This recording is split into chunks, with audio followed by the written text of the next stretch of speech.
আমরা পুলিশের মারমুখী অবস্থানে আছি।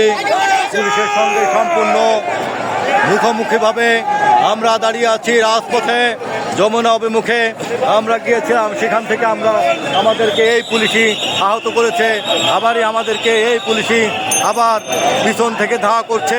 এই পুলিশের কি পে স্কেলের প্রয়োজন নাই, না শুধুমাত্র আমাদের জন্যই পে স্কেল আমরা জানি না। তারা হয়তো তাদের কর্মের জন্য এটি করছে, তবে আমরা এটি ধিক্কার জানাই। এরকমটি আমরা আশা করছিলাম না।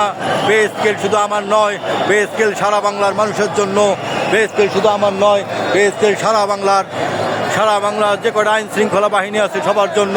পে স্কেল শুধু আমার নয়, পে স্কেল সকলের জন্য, 22 লক্ষ কর্মকর্তা কর্মচারীদের জন্য পে স্কেল। আজকে তারা নির্যাতনজনকভাবে আমাদেরকে মারমুখী অবস্থার দাঁড় করিয়েছে। এটা কখনোই আমরা কামনা করছিলাম না। আমরা পেটের তাগিদে এসেছি। আমাদের যে বর্তমান পে স্কেল তাতে আমরা সংসার চালাতে পারছি না।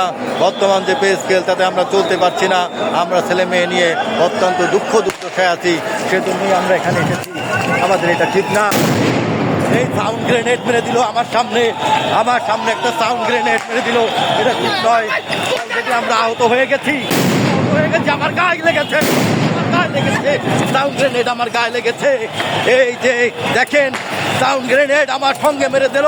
আমরা দৌড়ে পরে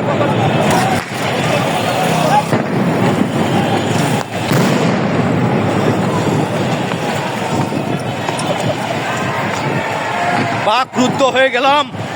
আজকে আমাদেরই কর্মচারী তারাই আমাদেরকে এইভাবে আহত করছে সাউন্ড গ্রেনেডের মাধ্যমে। এটা ঠিক নয়। আমরা এই প্রশাসন চাইছিলাম না। আমরা এই প্রশাসন চাইছিলাম না। আমরা 5ই আগস্টের পরে এই প্রশাসন আমরা কখনো কামনা করিনি।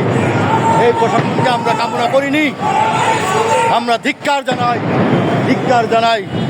জানাই। এদিকে আসেন হাসান ভাই, আমরা ধিক্কার জানাই।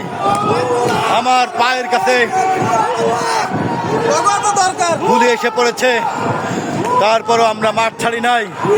দেখি কতক্ষণ আমরা টিকে থাকতে পারি। আপনারা আমাদের জন্য দোয়া করবেন ইনশাআল্লাহ।